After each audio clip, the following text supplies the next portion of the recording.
आज मैं एक horror film let her out की वजाहत करने जा रहा हूं। खबरदार रहें और अपना ख्याल रखें। फिल्म का आगाज एक नौजवान औरत से होता है जो जेमिनी मोटेल में रहती है। वो एक तवाइफ है। एक मसरूफ रात में एक सायादार शख्सियत इसके कमरे की तरफ बढ़ती है। फिर इस पर हमला किया जाता है और इसे ज्यादती का निशाना बनाया जाता है।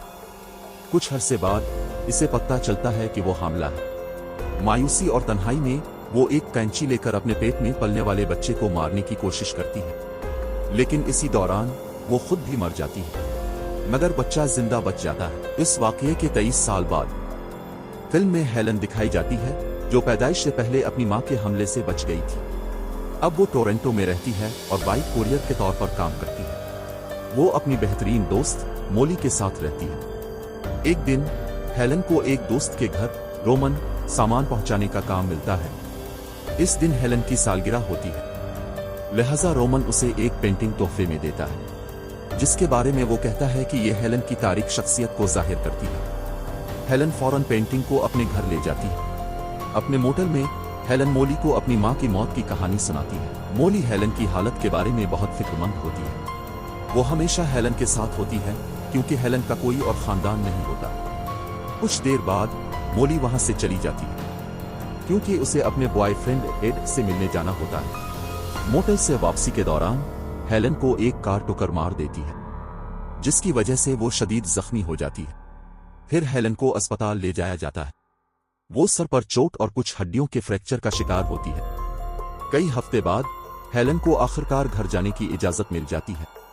मोली और उसके दोस्त हेलन के लिए एक छोटी सी पार्टी का एहतमाम करते हैं ताकि उसके घर वापसी का जश्न मनाया जा सके। पार्टी में हेलन की मुलाकात मोली के बॉयफ्रेंड एड से होती है, जो हेलन में दिलचस्पी लेता दिखाई देता है। जब पार्टी चल रही होती है, अचानक हेलन को चक्कर आता है और वो बेहोश हो जाती है। जब वो दोबारा होश में आती है तो वो खुद को एक सुनसान पार्किंग लॉट में पाती है। हेलन परेशान हो जाती है कि आखिर उसके साथ क्या हुआ।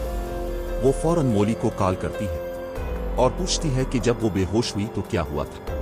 मोली वजाहत करती है कि हेलन पार्टी छोड़कर चली गई थी और उसने किसी को नहीं बताया कि वो कहां जा रही है। ये जान करके इसके साथ क्या हुआ, हेलन परेशानी की हालत में फौरन घर वापस आ जाती है। घर पर हेलन अजीब और गरीब तस्वीरें बनाने लगती है और चूंकि वो रोमन की दी हुई पेंटिंग से डरती है, आखिर में वो उसे नीचे रखकर कपड़े से ढांप देती है। अगले दिन हेलन अपनी आम जिंदगी गुजारती है, जिसमें वर्जिश करना, खाना खाना और नहाना शामिल होता है। जैसे ही वो नहाने के बाद फारिग होती है, अचानक वो एक पुरस्कार साए को देखती है। फिर इसे दोबारा चक्कर आता है और वो बेहोश हो जाती है। जब वो होश में आती है तो वो खुद को अपने दोस्तों के सामने पाती है और उसके पांव में चोट लगी होती है। मोली और दूसरे हैरान रह जाते हैं। मोली हेलन को बताती है कि वो सिर्फ एक तौलिया पहनकर बाहर चली गई थी। कई घंटों तक हेलन लापता रही। जब वो घर वापस आई तो इसके पांव से खून बह रहा था।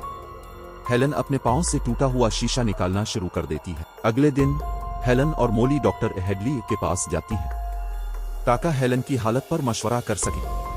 डॉक्टर हेडली कुछ सवालात करना शुरू करता है। हेलन वजाहत करती है कि वो बगैर सोचे समझे एक जगह से दूसरी जगह चली जाती है। वो एक जगह होती है लेकिन अचानक खुद को किसी और जगह पाती है। ये मसला हादसे के बाद से बार बार हो रहा है। मजीद ये कि वो अक्सर एक सियासाया भी देखती है। हेलन की वजाहत सुनने के बाद डॉक्टर फैसला करता है कि इसका सीटी स्कैन किया जाए ताकि उसके दिमाग की जांच की जा सके और उसके नताइज अगले दिन आएंगे। हेलन फौरन घर वापस आती है और सीधा बिस्तर पर चली जाती है। नींद में वो एक औरत की झलकियां देखती है। हेलन की आंख डॉक्टर हेडली की कॉल पर खुलती है। डॉक्टर हेलन को बताता है कि इसके दिमाग में कुछ अजीब हुआ है। ये सुनते ही हेलन फौरन अस्पताल चली जाती है। वहां डॉक्टर वजाहत करता है कि उन्होंने हेलन के दिमाग में एक नायाब किस्म का ट्यूमर दरियाफ्त किया। पता चलता है कि इसके दिमाग में एक और शख्स मौजूद था। हेलन की मां, जिसने खुद को चाकू मारकर हमला खत्म करने की कोशिश की थी, दरहकीकत जुड़वा बच्चों की मां थी। एक बच्चा रहम में ही मर गया, लेकिन इसे जिंदा बच जाने वाले बच्चे यानी हेलन के खोपड़ी में जज्ब कर लिया गया। जब हेलन का कार एक्सीडेंट हुआ तो किसी तरह ये सोया हुआ जुड़वा बच्चा दोबारा मुतहर्रिक हो गया। जो अब तेजी से बढ़ रहा है और हेलन की याददाश्त के नुकसान और गैर मामूली रवैये का सबब बन रहा है। हेलन अब इवंशिंग ट्विन सिंड्रोम का शिकार है। ये एक हकीकी बीमारी है जिसमें हमल के दौरान एक जुड़वां बच्चा ज़ाय हो जाता है और बचा हुआ जुड़वां इसे अपने अंदर जज्ब कर लेता है। इस वजह से हेलन के अंदर दो शख्सियतें मौजूद हैं, हेलन और उसकी जुड़वां बहन। फिर डॉक्टर उसे सर्जरी करवाने का मशवरा देता है ताकि उसके जुड़वां को इसके दिमाग से निकाला जा सके, लेकिन इसे 3 दिन इंतजार करना होगा जब तक कि सर्जरी ना हो जाए। बाद में घर पर हेलन को रोमन की दी हुई खौफनाक पेंटिंग नजर आती है। ये अचानक दीवार पर आ जाती है। वो सोचती है कि मोली ने ये वापस रखी होगी, लेकिन मोली ने ऐसा कुछ नहीं किया था। आखिरकार वो फैसला करती है कि वो पेंटिंग रोमन को वापस कर देगी। जब हेलन रोमन के घर पहुंचती है तो वो वहां रोमन को कहीं नहीं देखती। वो सिर्फ एक लैपटॉप पर एक वीडियो देखती है जिसमें हेलन खुद बहुत जालिमाना तरीके से रोमन को अजियत दे रही होती है। वीडियो में रोमन रहम की भीख मांग रहा होता है, लेकिन होश में न होने के बाइस हेलन ने रोमन को मार डाला था। हेलन को इस सब की कोई याद नहीं होती। जब वो रोमन के घर में चलती है तो उसे टूटा हुआ शीशा नजर आता है, जिससे इसे वो दिन याद आ जाता है जब वो जख्मी पांव के साथ घर वापस आई थी। अब हेलन को यकीन हो जाता है कि उसके अंदर दो शख्सियतें मौजूद हैं। कभी कभार हेलन अपने जिस्म पर काबू रखती है, लेकिन कभी उसकी जुड़वां बहन कंट्रोल संभाल लेती है। अब हेलन को एहसास होता है कि वो अपने जिस्म और दिमाग के खिलाफ जंग लड़ रही है। वो फौरन घर वापस भागती है और अपने हाथ और पांव बांध लेती है ताकि खुद को कहीं जाने से रोक सके। अगली रात हेलन बोर होकर घर से बाहर चहलकदमी के लिए निकलती है, लेकिन इसे दोबारा खौफनाक नजारे दिखाई देते हैं। जिसके बाद वो एक करीबी टॉयलेट में चली जाती है। वो अपना बाजू प्लास्टर खोलना शुरू करती है और अपने जख्मों को देखती है। वो हैरान रह जाती है जब उसे अपने हाथ में एक और इंसानी उंगली नजर आती है। फिर वो फौरन वहां से चली जाती है। इसी दौरान मोली का बॉयफ्रेंड एड पीछे से हेलन का ताक़ुब करना शुरू कर देता है। एड हेलन की खूबसूरती से बहुत मुतासिर होता है, इसलिए वो उसे ज्यादती का निशाना बनाने का मंसूबा बनाता है। इसी लम्हे हेलन की जुड़वां बहन उसके जिस्म पर काबू पा लेती है। वो एड की तरफ चाकू तान लेती है, जिससे एड खौफजदा हो जाता है। फिर होश में आकर हेलन फौरन घर वापस भाग जाती है। घर पहुंचकर मोली हेलन से कहती है कि वो अजीबोगरीब तस्वीरें बनाना बंद करे, लेकिन हेलन इंकिशाफ करती है कि वो ये तस्वीरें नहीं बना रही थी।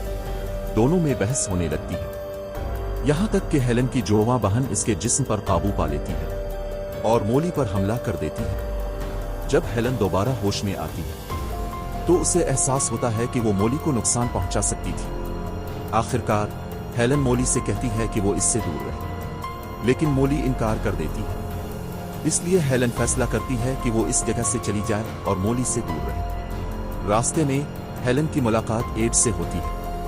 एड बदला लेना चाहता है क्योंकि हेलन ने पहले इस पर चाकू तान लिया था। हेलन समझाने लगती है कि वो बीमार है और ये सब कुछ वो नहीं कर रही थी, लेकिन एड हेलन की बात नहीं सुनता और वो उसे ज्यादती का निशाना बनाने का मंसूबा बनाता है। इसी लम्हे हेलन की जुड़वां बहन इसके जिस्म पर काबू पा लेती है और फौरन एड को कत्ल कर देती है।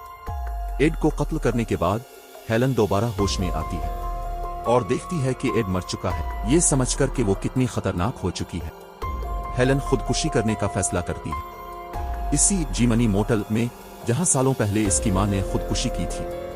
दूसरी तरफ मोली हेलन के साथ अपनी पुरानी तस्वीरें देखने लगती है। वो देखती है कि पुरानी और नई तस्वीर में बहुत बड़ा फर्क है। इससे हेलन की शख्सियत में तब्दीली भी महसूस होती है। बिलाखिर मोली इस नतीजे पर पहुंचती है कि हेलन के जिस्म के अंदर दो मुख्तलिफ लोग मौजूद हैं और जिसने इस पर हमला किया था वो हेलन नहीं थी। मोली फौरन हेलन को कॉल करती है ताकि मालूम कर सके कि वो कहाँ है। हेलन अलविदा कहती है और बताती है कि वो जीमनी मोटल में खुदकुशी करने जा रही है। ये सुनकर मोली फौरन अपनी बाइक पर बैठती है और सीधा मोटल की तरफ रवाना हो जाती है। जब हेलन मोटल पहुंचती है और खुदकुशी करने वाली होती है तो उसकी जुड़वां बहन इसके जिस्म पर मुकम्मल तौर पर काबू पा लेती है। तभी मोली मोटल पहुंच जाती है, लेकिन अब बहुत देर हो चुकी है। हेलन की जुड़वां बहन मुकम्मल तौर पर उसके जिस्म पर काबिज हो चुकी है।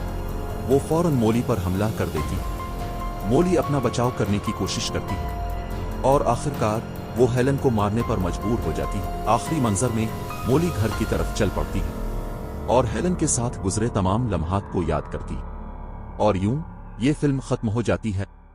मजीद वीडियोस के लिए चैनल को सब्सक्राइब करें, नोटिफिकेशन ऑन करें और लाइक देकर हमारे चैनल की मदद करें। देखने का शुक्रिया।